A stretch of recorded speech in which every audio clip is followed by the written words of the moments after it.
Good morning, dear students. Welcome to science class. In the last lecture, we discussed about muscular tissue and its types. Today, we are starting with the nervous tissue. Let's start about the nervous tissue. What is nervous tissue? So, let's start reading the chapter. All cells possess the ability to respond to the stimuli. जितनी भी sales होती हैं हमारी body में सभी stimulus को respond करती हैं। सबसे पहले ये समझेंगे बेटा स्टिमुलस क्या होता है।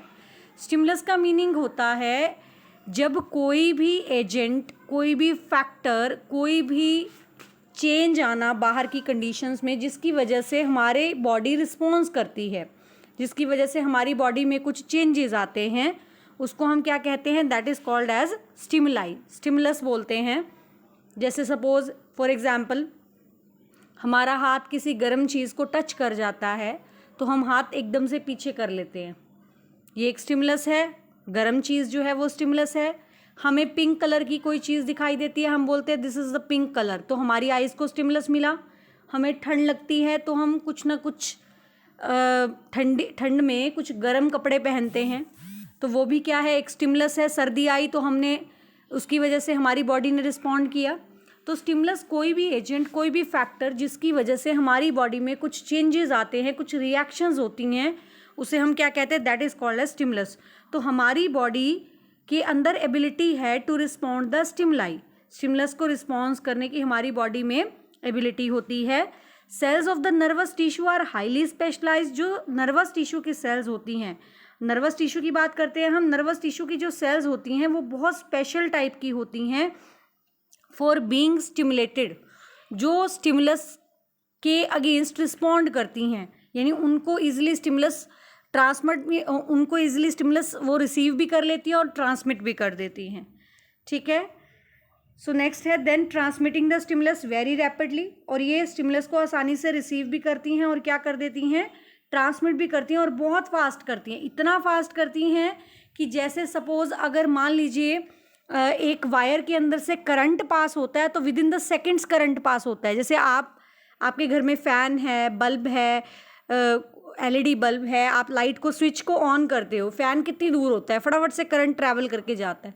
इसी तरह से हमारी बॉडी के अंदर जो मैसेज को ट्रांसमिट करने वाली वायर्स की तरह हमारी पूरी बॉडी में फैली हुई हैं, वो सारी सेल्स क्या हैं, they are the nerve cells. क्या हैं वो, नर्व सेल्स। और नर्वस टिश्यू नर्व सेल्स से मिलके बना हुआ टिश्यू है, और इसके अंदर ट्रेमेंडस, नर्व सेल्स के अंदर ट्रेमेंडस कैपेबिलिटी है to respond against the stimulus, stimulus के अगेंस्ट वो रिस्पॉन्ड कर सकती हैं।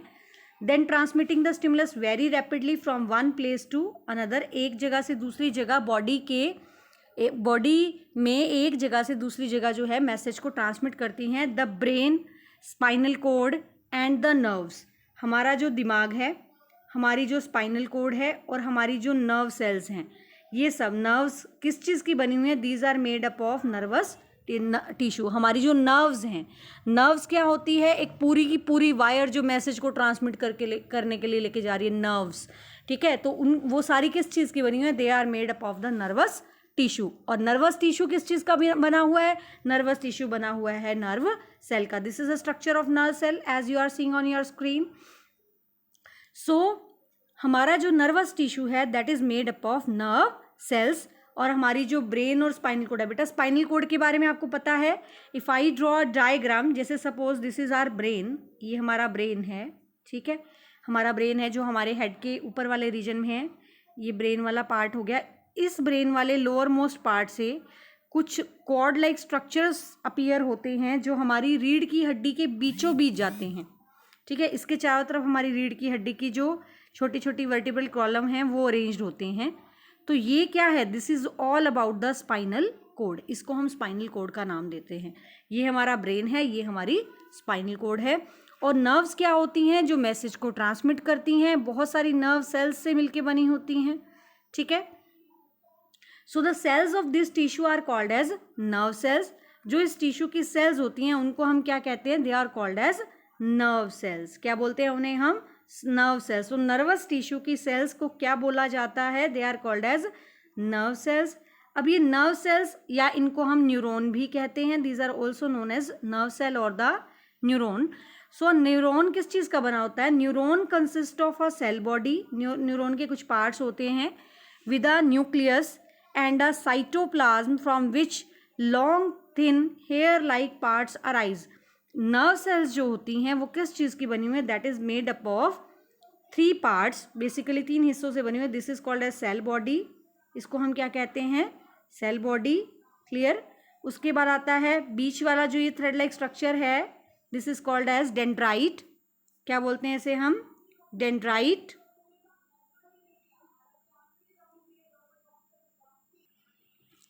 So it consists of cell body. This is the part of cell body. If we see it, this is a cell body. इसके अंदर ये nucleus है. This is the dendrite. This is the axon. इसके cell body के नीचे पीछे वाले part से जो निकल रहा है इसको हम एक्सोन बोलते हैं, और इसमें से जो निकलने वाली एंडिंग्स हैं these are known as nerve endings. क्या बोलते हैं इन्हें हम? Nerve ending. तो एक नर्व सेल 3 पार्ट से बेसिकली बनी होती है. पहला पार्ट है cell body, axon and dendrite. क्या बोलते हैं इन्हें हम? Dendrites. Clear? So the cells of this tissue are called as nerve cell. इन्हीं को हम नर्व सेल या न्यूरॉन कहते हैं. Neuron consist of cell body with a nucleus. Cell body और न्यूक्लियस इनमें प्रेजेंट होता है. साइटोप्लाज्म होता है. Thin hair like projection. इसके आगे से ये हेयर लाइक प्रोजेक्शन अगर आपको दिखाई दे रही हैं, these are the hair like projection, these are known as dendrite. क्या बोलते हैं इन्हें हम? डेंड्राइट. तो ये वाले पार्ट्स होते हैं, these are highly branched. Clear? Hair like projections हैं. उसके बाद इसमें से एक long hair like structure appear होता है जिसको हम एक्सोन कहते हैं. ये वाला part, this is the axon. And lower most branched parts इसमें से अपीयर होते हैं जिनको हम क्या बोलते हैं? These are known as nerve endings. क्या बोलते हैं इन्हें हम? Nerve endings. So 3 parts are there. Next है इसके बाद हमारे पास डेंड्राइट हो गया. ठीक है, these are dendrites. Cell body, ये इसका न्यूक्लियस हो गया. This is the axon and these are the nerve endings. Clear? So an individual nerve cell may be up to a metre long. एक अकेली नर्व सेल 1 मीटर तक लंबी भी हो सकती है. This is the longest cell of our body. हमारी body की सबसे लंबी सेल का नाम क्या है? Nerve cell. So many nerve fibres bound together by connective tissue make up a nerve.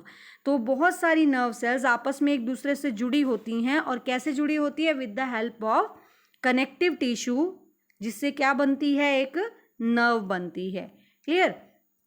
उसके बाद the signal that passes along the nerve fibre is called as nerve impulse.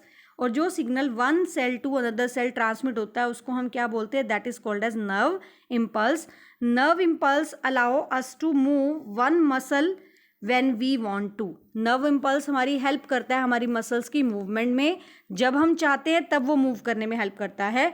So the functional combination of nerve and muscle tissue is to the most animal. Nerves और muscle tissue मिलके एक combination बनाते हैं जिसकी वजह से हमारी muscles में मूवमेंट होती है. Let's study about this topic. अब हम इसके बारे में थोड़ा सा पढ़ लेते हैं.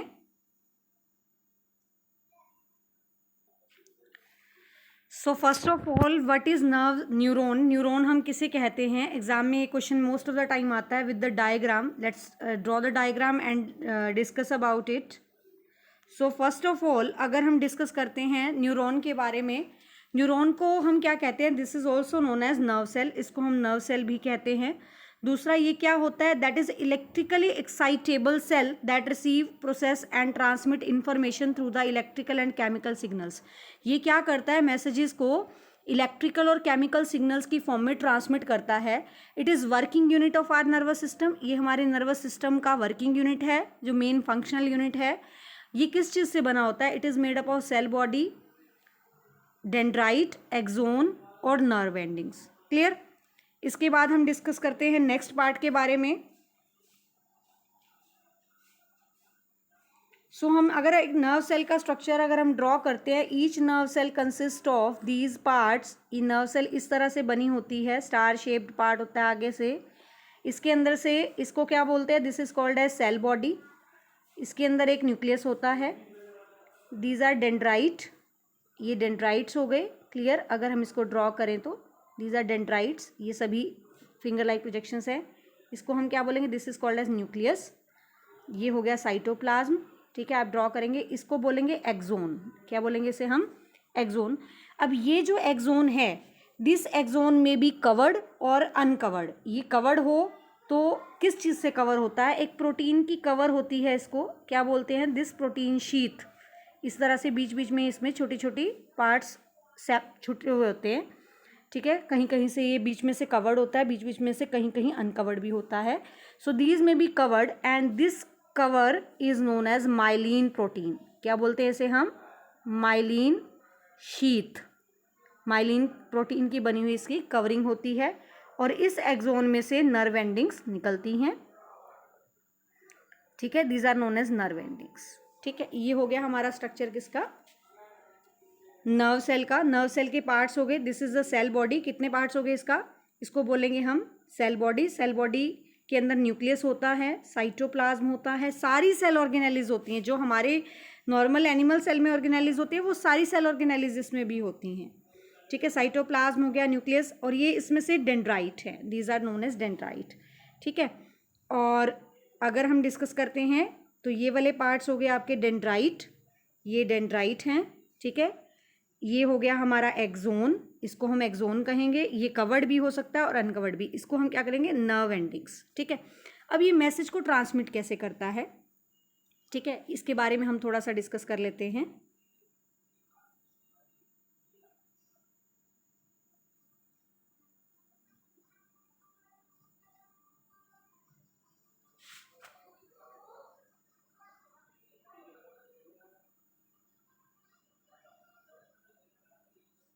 मैसेज ये किस तरह से ट्रांसमिट करता है, सपोज एक नर्व सेल है हमारे पास, ये नर्व सेल है, एक नर्व सेल, ठीक है, ये नर्व सेल है, ठीक है। इसके आगे जो डेंड्राइट है, ये वाला पार्ट जो डेंड्राइट है, ये क्या करता है, ये इसके पास यहाँ जैसे ही कोई स्टिमुलस आता है, स्टिमुलस मैंने अभी आपको बताया था, कोई भी केमिकल रिएक्शन की वजह से एक केमिकल प्रोड्यूस होता है, स्टिमुलस कोई एजेंट या फैक्टर जिसकी वजह से हमारी बॉडी में केमिकल प्रोड्यूस होता है। ये डेंड्राइट ये केमिकल कौन रिसीव करता है, this chemical is received by dendrite, ठीक है। डेंड्राइट किसको पास करेंगे, dendrite will pass it to the cell body, इसको सेल बॉडी को ये पास करते हैं।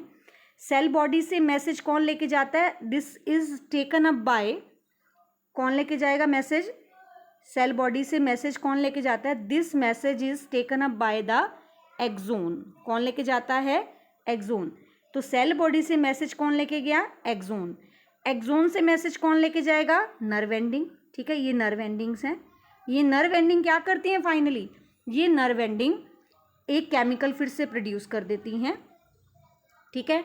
और इसी तरह से अगली नर्व सेल आती है, अगली नर्व सेल ये, बिकॉज ऑफ बहुत सारी नर्व सेल्स आपस में बाइंड होती हैं, ठीक है। अगली नर्व सेल है, वो नर्व सेल क्या करेगी, फिर इसी तरह से मैसेज को उठाएगी, ठीक है।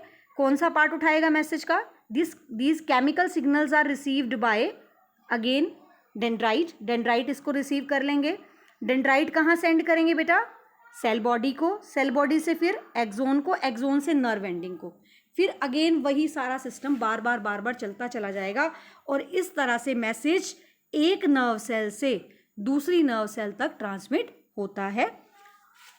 अब बात आती है कि नर्व सेल जो ये मैसेज ट्रांसमिट कर रहे हैं, ये एक जंक्शन बनाते हैं, दीज फॉर्म अ जंक्शन।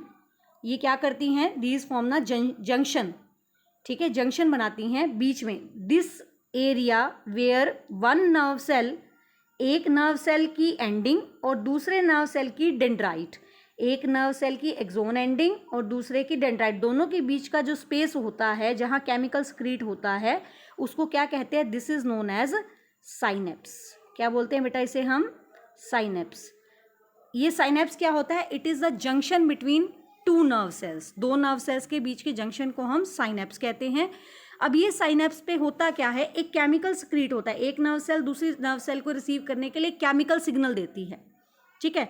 तो केमिकल सिक्रीट होता है जिसको हम बोलते हैं न्यूरोट्रांसमीटर। क्या बोलते हैं उसे हम, neurotransmitter, which carry the impulse, या हम बोल सकते हैं कि विच carry the message, nerve impulse, nerve का जो मैसेज है, नर्व का जो करंट है, वो एक सेल से दूसरी सेल में ट्रांसमिट कौन करेगा, this will be done with the help of this will be done with the help of, एक सेल से दूसरे, this will be done with the help of neurotransmitter.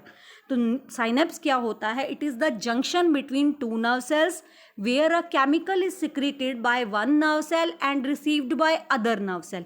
और इस तरह से एक नर्व सेल से दूसरी नर्व सेल के बीच में मैसेज ट्रांसमिट होता है, और ये मैसेज हमारा ब्रेन से बॉडी को जाता है और बॉडी से कलेक्ट होके ब्रेन को आता है। फॉर एग्जाम्पल, सपोज मैं आपसे पूछती हूँ व्हाट इज योर नेम, ठीक है, आपके कान ने पहले रिसीव करा उस बात को, आपके कान ने वो बात सुनी, आपके कान के अंदर जो नर्व सेल्स हैं वो उसको लेके जा रही हैं मैसेज ब्रेन तक, ब्रेन उसके लिए सोचेगा, फिर दूसरे टाइप की नर्व सेल्स आपके माउथ तक लेके आएंगी उस मैसेज को, और फिर क्या होगा, आप मुंह से बोलते हैं my name is so and so, जो भी आप बताएंगे, ठीक है। तो इस तरह से एक मैसेज जो बॉडी से ब्रेन तक लेके जा रही है नर्व्स, ठीक है, नर्व सेल्स का ग्रुप या नर्व हम बोलते हैं, the nerves which carry message from body to brain are called as sensory nerve, and which carry the message from brain to body in response, that is called as. इस तरह से message one region to one body part से brain तक और brain से body तक transmit होता है। इसी तरह से हमारी मसल तक जाता है, ठीक है। तो इस तरह से उसके अकॉर्डिंग हमारी मसल जो हैं वो क्या करती हैं, रिस्पॉन्ड करती हैं। नेक्स्ट आता है इसके बाद हमारे पास फंक्शंस क्या होते हैं इनके। Irritability, the capacity to react to various physical and chemical agent, chemical agent के अगेंस्ट हमारी जो नर्व सेल्स हैं उनमें कैपेसिटी होती है रिएक्ट करने की। दूसरा कंडक्टिविटी, कंडक्ट करती हैं, the ability to transmit the resulting reaction from one point to another, यानी ब्रेन से बॉडी को और बॉडी से ब्रेन को मैसेज ट्रांसमिट करने की कैपेबिलिटी नर्व सेल्स में होती है, ठीक है। And this completes with our chapter and the topic. You have to learn and write this topic on your notebook and draw the diagram in your notebook also. Clear? Okay beta, have a nice day.